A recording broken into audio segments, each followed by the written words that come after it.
Welcome back, Deep Divers, Season 3. And we're kicking things off with a stack of sources that's, I gotta say, is pretty intriguing. Yeah, this one's a deep dive into some JFK assassination research. Oh, yeah. And we're looking specifically at the Third Decade Journal. Okay, so the third decade, Hmm? so we're talking like 1980s. Yeah, this is 1984. So, we're talking about 2 decades after the assassination of President Kennedy. And people are still looking into it. They're still researching it. Yeah, it's interesting that even, 2 decades later, there's still so many questions and so much interest. Oh, yeah. And this journal is full of insights from researchers who really weren't satisfied with the official narrative, and they just kept digging. They kept looking for answers. It's like a time capsule of doubt, right? It is. Like a time capsule of doubt and determination. The Absolutely. fact that this journal even existed, tells you something about, just how much people were, questioning things still. Mm. Yeah, and the very first piece we're going to look at is an editorial that really sets the tone for the entire issue, and it asks a very pointed question. How will history judge America's response to the JFK assassination? Wow, that's a heavy question to drop right out of the gate. It is. So what is this editorial getting at? Well, it argues that a significant portion of the American public, they didn't really buy the Warren Commission's conclusion that Lee Harvey Oswald acted alone. Right. But, they didn't exactly, storm the Capitol demanding further investigation either. Right. So the editorial suggests that this sort of collective inaction, this acceptance of a potentially incomplete narrative, it could be seen as a failure, a stain on our historical record. So it's not just about the assassination itself, but about how we as a society, respond to events that challenge our understanding of the world. Exactly. Do we accept the official story, even if it feels incomplete? Do we demand more answers? Or do we just kind of shrug our shoulders and move on? You got it. It's a question that resonates even today. Absolutely. Think about all the information that we are bombarded with daily. Oh, yeah. The news, social media, political rhetoric. How often do we accept information without really, truly questioning it? Right. And what are the implications of that for society? Well said. It's something to think about, for sure. Yeah. We can't always be, deep diving into every piece of information that we encounter. Yeah, that's true. But maybe, this deep dive into, the JFK assassination can remind us to be a bit more critical. Sure. A bit more discerning about the information that we consume. Be a little bit more skeptical. Yeah, exactly.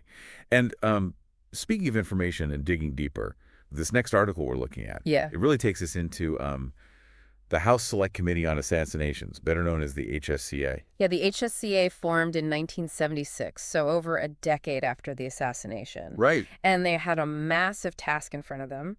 They were reinvestigating the murders of both JFK and Martin Luther King Jr. Wow, talk about a doubleheader of, historical mysteries. It is. That had to be a high-pressure, high-stakes investigation. Oh, yeah. So where does this article take us within that story? Well, it focuses on the committee's early struggles, and specifically the clash between the chief counsel, Richard Sprague, and his vision of a truly independent and thorough investigation, and then all the political maneuvering that was constantly threatening to derail their work. The classic battle between truth and power. It is. It sounds like Sprague was determined to run a very by-the-book, no-nonsense investigation, which probably ruffled some feathers in Washington. Yeah, Sprague was known for his tough, tenacious approach. Okay. He had been a prosecutor. He came in with this detailed plan, a substantial budget, and argued that if they were going to do this right, they couldn't rely on resources from agencies that might be under scrutiny. Right. You don't want to have any bias or any influence from the very agencies you might be investigating. Exactly. But I'm guessing that didn't go over so well with everybody. Not at all. He was immediately accused of being arrogant, disrespectful of congressional protocol, and even a threat to civil liberties, because he wanted to use things like lie detector tests. Wow, so they were coming after him on all fronts. Yeah. It sounds like he walked into a political hornet's nest. He did. The pressure on him was immense. He faced constant attacks from his colleagues, negative press coverage, and the sense that the committee could be shut down at any moment. And all of this is happening before they even really get started with the investigation itself. Right. It's going to be demoralizing for everyone involved. Absolutely. And to make matters worse, a key player emerges in this whole power struggle, and that's Congressman Henry Gonzalez, who was a member of the committee. And, according to this article, it seemed like he was more interested in controlling the investigation than uncovering the truth. So it's not just external pressure they're dealing with, it's also internal conflict as well. Exactly. What was Gonzalez's game here? What was he trying to accomplish? It's not entirely clear from the article what his motives were, but his actions speak volumes. Okay. He used budgetary technicalities to restrict the committee's spending. He publicly accused Sprague of overstepping his bounds, and he even tried to have him fired. It sounds like a full-on power play to undermine Sprague and seize control of the investigation. It was, and all of this had a direct impact on the investigators who were trying to do their jobs. Right. They were essentially left in limbo, unable to travel, interview witnesses, pursue leads because of this uncertainty surrounding the committee's future. You've got this team of investigators. They're eager to dive into the evidence. Yes. They want to uncover the truth, and they're stuck in this bureaucratic quagmire. Exactly. That's got to be so frustrating. Incredibly. And this is just the beginning. The article goes on to describe how this internal chaos, it created this vulnerability that external forces were all too happy to exploit. Oh, boy. It's a case study in how political maneuvering can obstruct the pursuit of truth, even in a matter as grave as a presidential assassination. Okay, I'm hooked. We're already seeing how this investigation was plagued by internal conflict and external pressure right from the get-go. What happens next? This feels like just the tip of the iceberg. And the situation, it gets even worse. Worse? I mean, they're already battling political interference, internal power struggles, budgetary constraints. What else could go wrong? Well, remember, we're still in early 77. The committee's fate is hanging by a thread. The investigators are basically in a holding pattern, unable to make any real progress. Right, like they're on a treadmill going through the motions but not getting anywhere. And then this story breaks in the media that the committee has located a key witness, George de Mohrenschildt, down in South Florida. Mohrenschildt. Remind me, who is he again and why is he so important? Well, he was a friend of Lee Harvey Oswald. Right. And had reportedly claimed to have information about a conspiracy involving Oswald and the Dallas underworld. Okay. Now, he had disappeared months earlier, reportedly suffering a nervous breakdown. So a potentially crucial witness with possible links to a conspiracy resurfaces. That's huge. What happens next? Here's where the dysfunction of the committee becomes tragically apparent. Okay. They were completely incapable of reacting effectively. You're kidding. Yeah. They had a potential breakthrough witness, and they couldn't even mobilize to support their own investigator. That's right. They were so preoccupied with their own survival, with fending off attacks from Gonzalez and fighting for funding, that they completely missed this critical opportunity. And what about the authors? What happened when they got to Florida? Well, they managed to track down de Mohrenschildt's daughter at his home, but it was too late. De Mohrenschildt had committed suicide just hours earlier. Oh, my God. And the author was the last person from the committee to have contact with him. Yes. They even found the author's business card in de Mohrenschildt's pocket. Can you imagine? To be so close to a potentially crucial witness, only to have him slip away due to circumstances completely beyond your control. It's like a Shakespearean tragedy unfolding in the middle of a political thriller. It really does highlight the human cost of this dysfunction. Yeah. These investigators weren't just dealing with abstract political battles. They were dealing with real-world consequences, and in this case, the loss of a potentially invaluable source of information. So the committee is in shambles. They've lost a key witness, and the investigation seems hopelessly stalled. Did anything good come of all this chaos? Was there any light at the end of this very dark tunnel? Ironically, the very events that nearly destroyed the committee, Gonzalez's outrageous behavior and Sprague's forced resignation actually ended up saving it. Wait, what? How did that happen? Well, you see, Gonzalez didn't go down without a fight. Okay. He targeted Richardson Pryor, the second-ranking Democrat on the committee, accused him of trying to usurp his chairmanship, and he launched into this tirade during an open meeting. This wasn't just a disagreement. This was a public meltdown. It was. It was a complete breakdown of decorum, a clear sign that the committee was imploding. So what finally put an end to this circus? Well, Pryor, who was a respected and influential member of the House, he had enough. He and some other committee members went to House Speaker Tip O'Neill and demanded Gonzalez's removal as chairman. So they went over his head and appealed to a higher authority. What was O'Neill's response? Did he back them up? He had no choice. Faced with this full-blown rebellion within the committee and the potential damage that it could do to the House's reputation, O'Neill intervened and force Gonzalez to resign. That's quite a turn of events. So Gonzalez is out, Sprague is out, the committee is left to pick up the pieces. What happened next? Did they manage to get back on track? With Gonzalez gone, a new chairman, Louis Stokes, was appointed, and the House actually voted to continue the investigation, increasing their budget to $2.8 million for the year. Wow, so they got a new lease on life, but at what cost? They lost a brilliant and tenacious chief counsel in Sprague. Yeah. And the loss of de Mohrenschildt, a potentially crucial witness, was a blow they could never really recover from. It's a classic example of winning the battle but losing the war. Yeah. They survived, but their ability to conduct a truly independent and thorough investigation had been severely compromised. All right, so we've seen how internal chaos and political maneuvering nearly derailed the HSCA's investigation. Right. Now let's shift gears a bit and talk about another bombshell revelation that emerges from these declassified documents. Okay. The CIA's secret possession of the Zapruder film. Now this is where things get really interesting. Okay. As you know, the Zapruder film is the home movie that captured the assassination in gruesome detail. Right. I've seen clips and documentaries about it. It's chilling footage that's been analyzed frame by frame, looking for clues.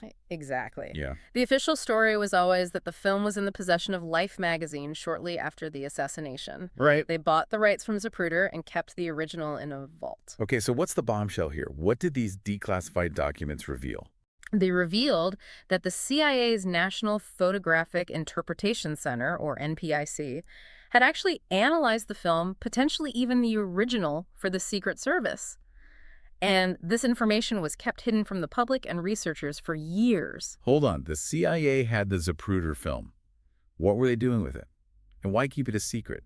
This raises so many questions. That's the million-dollar question. The documents themselves don't offer any definitive answers about what the CIA did or didn't do with the film, but there are some tantalizing clues. For example, one notation reads, "Proc Dry to Wage," suggesting that they were working with the original film, not a copy.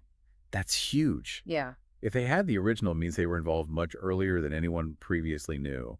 What could they have been looking for? It's impossible to say for sure, but it certainly raises questions about their role in the investigation and whether they were being completely transparent with the Warren Commission. Right. Were they trying to influence the investigation's findings? Were they withholding information? This discovery throws a whole new wrench into the works. It does. It makes you wonder what else might have been withheld or manipulated during the course of the investigation. Exactly. It underscores the importance of persistent research and challenging accepted narratives, even when they come from official sources. Right. Who knows what else might be hidden in those government archives, just waiting to be discovered. Okay, my mind is officially blown. We've got a dysfunctional committee struggling to conduct a proper investigation. Right. A key witness who dies under mysterious circumstances. Yes. And now the revelation that the CIA secretly analyzed the Zapruder film. It's like a real-life conspiracy thriller unfolding before our eyes. And it's a reminder that even in an event as heavily scrutinized as the JFK assassination, there are still mysteries to be uncovered and truths to be sought. So where do we go from here? We've uncovered so much, but it feels like we're just scratching the surface. What's the takeaway from all of this? So we've seen how this investigation was really hampered, right? By internal chaos, by political maneuvering, and then the loss of a key witness really damaged the HSCA's ability to conduct a truly independent and thorough investigation. And of course, we just talked about that bombshell revelation about the CIA and that secret analysis of the Zapruder film. And, it really raises some serious questions about, transparency, information control. Yeah, it does. This whole deep dive into the Third Decade Journal, it's a good reminder that the search for truth, it's rarely straightforward. You need persistence, you need critical thinking, and you really need a willingness to challenge those accepted narratives, even when they're coming from, official sources. And it's important to think about the context, too, right? These articles were written in 1984. Right. And that was a time when public distrust of government was really high. You think about Watergate, you think about the Vietnam War. Mm-hmm. All of that was kind of fueling this sense of, skepticism, and that really shaped the researchers' perspectives and their determination to uncover what they believe to be the truth. Yeah, and that truth, even today, remains elusive. It's amazing how even decades later, with all the research and investigations that have been done, there's still so many unanswered questions surrounding the JFK assassination. It's fascinating, isn't it, how this case just continues to capture our imaginations. It's a good reminder that history, it isn't just this collection of facts and dates. Right. It's a living narrative, and we're constantly reinterpreting it, re-examining it. And in this case, the narrative is just full of twists and turns and dead ends. It's like a puzzle with missing pieces. Yeah.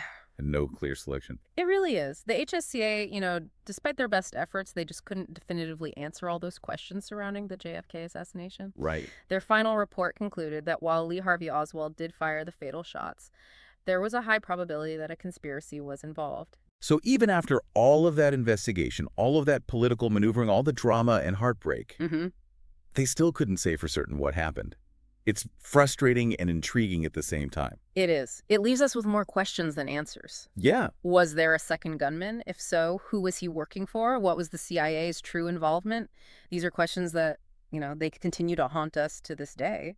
That makes you wonder if we'll ever truly know the full story, or if the truth is just lost somewhere in the fog of history. Perhaps, but I think the search itself is valuable. Right. By digging into these sources, by challenging the official narrative, and by refusing to accept easy answers, we're engaging in that process of critical thinking, and that's really essential for any informed citizen. So this deep dive wasn't just about uncovering the truth about the JFK assassination. It was about reminding ourselves to be skeptical, to ask questions, and to dig a little deeper. Exactly. And to recognize that history is not always as straightforward as it seems. Yeah. There are always multiple perspectives, hidden agendas, and sometimes information is being deliberately withheld. Well said. Well, on that note, we're going to wrap up our deep dive into the world of JFK assassination research, as presented in the Third Decade Journal. It's been a fascinating journey. It has. Full of intrigue, unanswered questions, and really just a reminder that the search for truth, it's an ongoing process. It is. And as we continue to grapple with the legacy of the JFK assassination and its impact on our nation's history, let's remember the importance of persistent research, critical thinking, and the courage to challenge those accepted narratives. Absolutely. Thank you for joining us on this deep dive. It's been a pleasure. We hope you found it informative, thought-provoking, and maybe even a little bit unsettling. Until next time, keep those minds curious and remember to always question the official story.